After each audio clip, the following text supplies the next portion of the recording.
Hello friends, welcome ladies fashion club. स्वागत आहे तुमचं आजच्या नवीन व्हिडिओमध्ये. आज बऱ्याच दिवसातून मी व्हिडिओ बनवतोय आणि त्या व्हिडिओ मागचं रिझन पण खूप खास आहे. एक असा ब्लाऊज बनवतोय ज्यातून तुम्हाला भरपूर काही गोष्टी शिकण्यासारख्या आहेत. एक कटोरी ब्लाऊज आहे, लग्नासाठी त्यांनी शिवलाय आपल्याकडे. त्याला फ्युजिंग लावायचं पूर्ण ब्लाऊजला. मी पूर्ण ब्लाऊजला फ्युजिंग पण लावलेलं आहे. प्लस त्याच्यामध्ये शिकण्यासारखी अशी गोष्टी की त्याला जे पाठीमागून वर्क दिलंय ते वर्क खूप छोट्या साईजचं आहे आणि कस्टमरची डिमांड आहे की तुम्ही गळा डीप करा, ते वर्क पण लावा, पण त्याला अजिबात असं जोडल्यासारखं नको, जॉईंट दिसायला नको. आता एवढं वर्क जर आपण त्याच्यावरती लावलं तर जॉईंट दिसणारच आहे. पण कटोरी ब्लाऊजला सुद्धा मी लायक्रा फिनिशिंग वापरलेलं आहे. किती छान फिनिशिंग आली तुम्ही एकदा बघा. आणि दुसरी गोष्ट म्हणजे कपडा एवढा सुंदर येतो, त्याच्यावरती जे वर्क आहे ते गळ्याला ऍडजस्ट करणं म्हणजे खूप डिफिकल्ट आहे. त्याला आपल्याला काहीतरी पॅटर्नचं रूपांतर द्यावं लागेल, त्यानंतर तो जॉईंट दिसणार नाही आणि खूप सुंदर ब्लाऊज आपला तयार होणार आहे. तुम्हाला मी आधी ब्लाऊज दाखवतो की कशा पद्धतीने फिनिशिंग आली. आता रात्रीचे जो 12 वाजले, काही कारणास्तव आज भरपूर कामाचा लोड होता. नम्रताची तब्येत बरी नसल्यामुळं सगळा कामाचा लोड माझ्यावरती होता. क्लासला दोन्ही पण मी सुट्ट्या दिल्या होत्या आज. आणि ते ब्लाऊजचं पॅटर्न बनवण्यामागचं रिझन एक तर वेळ भेटत नाही आणि मी त्यातून वेळ जर काढला तर काहीतरी खास शिकण्यासारखं असतं म्हणून मी तो वेळ काढून व्हिडिओ बनवतो. तुम्ही व्हिडिओ पूर्ण बघा. नाही समजलं तर मला कमेंट करा. पण या पॅटर्नच्या व्हिडिओमधून तुम्हाला बऱ्याचशा गोष्टी क्लिअर होतील की जर छोटं वर्क असेल तर आपण कशा पद्धतीने त्याला हँडल करायचे आणि कस्टमरच्या मनाप्रमाणे आपल्याला गळा मोठा करून कशा पद्धतीने ते वर्क लावायचे. तुम्ही एकदा व्हिडिओ बघा आणि मला कमेंट मध्ये सांगा. हे बघा, हा ब्लाऊजला किती छान फिनिशिंग आलेली बघा. याला इस्त्री मारायची सुद्धा गरज नाही आणि फिनिशिंग कुठे रिंकल पडत नाही बघा. आपण याला फ्युजिंग वापरलेलं आहे. याच्या आतमध्ये अस्तरच्या आधी मी मेन फॅब्रिकलाच फ्युजिंग लावून घेतलेलं आहे आणि खूप सुंदर फिनिशिंग आलेली कटोरी ब्लाऊजला सुद्धा. ही बॅक साईड आहे बरोबर. बॅक साईडचा जो गळा आहे तो त्यांचा किती इंच आहे, 10 इंचाचा गळा आहे. आणि हे वर्क आहे बघा. ह्या वर्कला हे बघा, ही बॅक साईड त्यांनी दिलेली आहे. याचं जे वर्क आहे ना खूप छोटं आहे.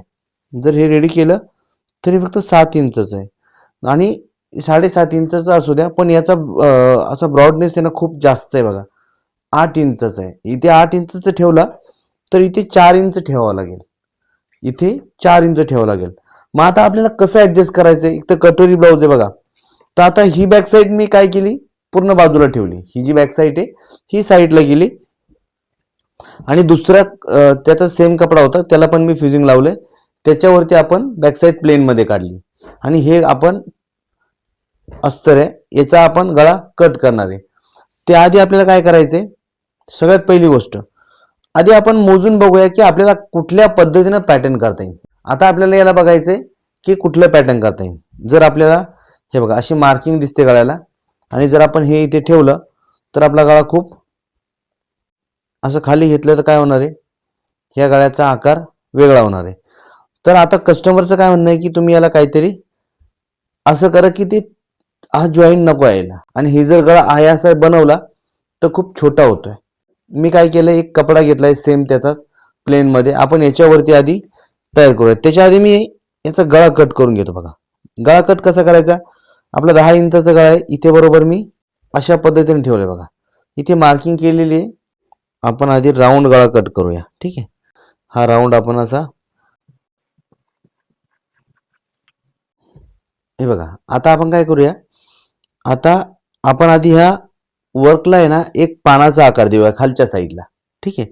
आपण असं मधोमध ठेवलंय, बरोबर सारखं ठेवायचं असं आणि आपण याला काय करूया, बरोबर पानाचा आकार देऊया. पानाचा आकार दिला की बघूया आपण गळा कसा बसतोय, त्याला काय ऍडजस्ट करता येईल, कशा पद्धतीने आपल्याला जेवढं चांगलं पॅटर्न बनवता येईल तेवढं चांगलं आपल्याला बनवायचं आहे. हे बघा, आधी मी याला काय करतो, एक पानाचा आकार देतो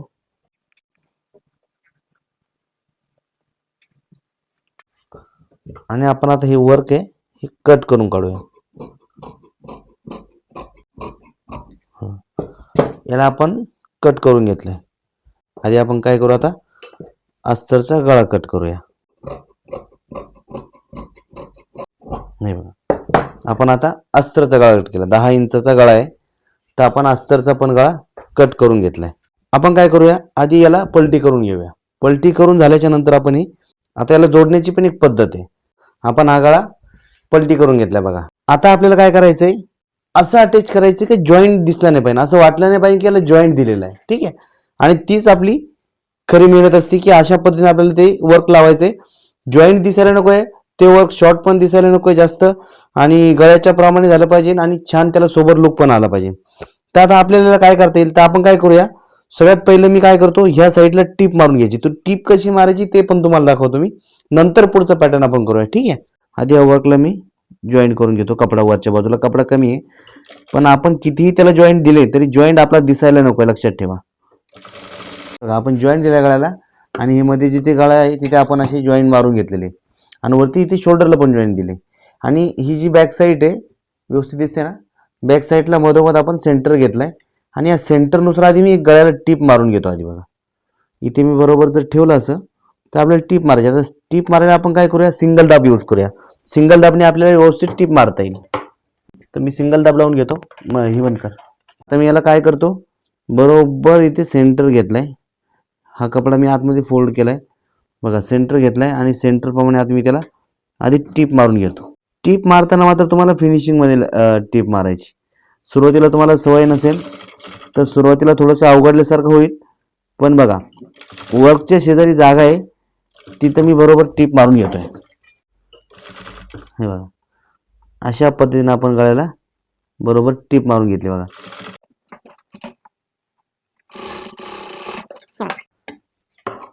इथून आपण अशी गळ्याला टीप मारली आणि इथून आतल्या बाजूने मी टीप मारून घेतली वर्कला, म्हणजे दिसत नाही. बघा इथून गळ्याला टीप मारली, सेम पद्धतीने ऍडजस्ट करून घ्यायचं. बघा आता हे बघा असं मोजून घ्यायचं. आता माझा सेंटर इथपर्यंत येतोय तर मी इथून अशी टीप मारून घेतो. आधी पूर्ण गळ्याला आपल्याला टीप मारून घ्यायची. वरती सुद्धा ह्या वर्क पासून मी एक जॉईंट मारला, हा जॉईंट सुद्धा आपल्याला कव्हर करायचा आणि तो कसा कव्हर करतो ते बघा. आता आपल्याला याला काय करायचंय, हे जे एक्स्ट्रा मार्जिन आहे ते आपण आधी कट करून टाकूया. पूर्ण कट करू नका, फक्त वरचं शोल्डरची बाजू आहे ती कट करा, बाकीची बाजू राहू द्या. आधी आपण मार्किंग करून घेऊया आणि नंतर कट करूया. ठीक आहे. आता बघा आपण काय करूया, आता इथे आपण काहीतरी एक डिझाईनला आकार देऊया. हे बघा आता इथे आपण असं अशा पद्धतीने इथे हे जे एक्स्ट्रा मार्जिन आहे हे आपण कट करून टाकलंय. ठीक आहे. आता आपल्याला काय करायचंय, गळ्याला आपल्याला लेस लावायची. काय करायचंय, गळ्याला लेस लावायची. ते लेस कशी लावायची, याला आपण पायपिंग जरी केली तरी फार छान गेटअप येणार आहे पायपिंग मध्ये सुद्धा. तर आपण पायपिंगही करू शकतो किंवा लेसही लावू शकतो. हे बघा आपण काय करूया, ही जी गोल्डन लेस आहे त्याचा बरोबर ह्या जे वर्क आहे ह्या वर्कच्या साईजनुसार आपण ही लेस घेतलेली आहे. तर ही काय करायची, आपल्याला जिथे हे वर्क संपतंय तिथून वरती एवढी लेस लावायची आपल्याला. ठीक आहे. ती लावण्यासाठी सुद्धा आपण खूप फिनिशिंग मध्ये काम करायचंय. इथे आपण काय करूया, अशा पद्धतीने लेस ठेवायची. हे बघा इथे मी लेस ठेवली का जर मी इथे सिंगल दाबने अशी टीप मारून घ्यायची. हे बघा बरोबर आपल्याला इथे गळ्याला ही लेस लावून घ्यायची सरळ. बरं लेस अशा पद्धतीने लावायची की आपल्याला तो जॉईंट सुद्धा जास्त दिसायला नको आहे. हे बघा आपण काय केलंय, बरोबर इथे गळ्याला ती लेस लावून घेतलेली आहे छान पद्धतीने. असंच दुसऱ्या साईडला सुद्धा आपण लेस लावून घेऊया. करवंद आता मी हे गोल्डनचा सीमरचा कपडा आहे त्याची गोल्डन कोट दोरीची पायपिंग तयार करून घेतोय. ती आपल्याला गळ्याला लावायची. ठीक आहे. आधी मी पायपिंग तयार करून घेतो आणि नंतर तुम्हाला सांगतो की कशी लावायची ते. हे बघा आता या कपड्याला आपल्याला कोट दोरी ना ती अशी इथे लावायची. ठीक आहे. इथून आपल्याला गळ्याला अशी कोट दोरी लावायची. तर लावताना आपल्याला काय करायचं, दोन्ही बाजू सारखे येणं गरजेचं आहे. लक्षात, दोन्ही बाजू सारखे येणं गरजेचं आहे. तर आपण फक्त जे फॅब्रिक आहे त्या फॅब्रिकलाच आपल्याला वरच्या फॅब्रिकलाच कोट दोरी लावायची. बघा अशा पद्धतीने आपल्याला साईडला करायचे आणि इथून आपल्याला खेटून अशी बरोबर कोट दोरी लावायची. बघा हे बघा मी काय केलंय, ह्या वर्कला खेटून घेतलंय. बघा ही जे वर्क आहे त्याला खेटून आपण पायपिंग घेतलेली आहे. वर्कला खेटून घेतल्याच्या नंतर आपल्याकडे काय होणार आहे, दोन्ही बाजूला सारखं येणार आहे. आता इथे आपण काय करूया,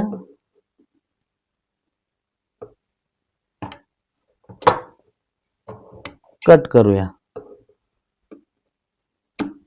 आणि इकडनं पायपिंग लावूया म्हणजे बरोबर आपला पॉइंट येणे. बघा अशा पद्धतीनं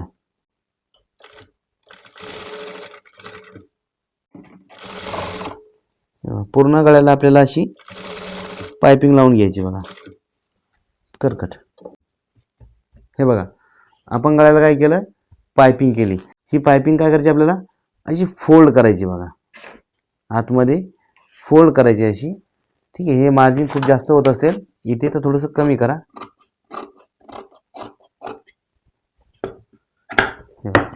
हे मार्जिन असं दोन्ही साईडचं थोडं थोडं कमी करा, म्हणजे व्यवस्थित फिनिशिंगमध्ये बसेल.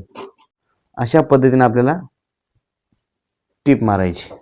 टीप मारताना फिनिशिंग आणि गळ्याचा आकार बाहेरचा एकसारखा येणं गरजेचं आहे, लक्षात ठेवा.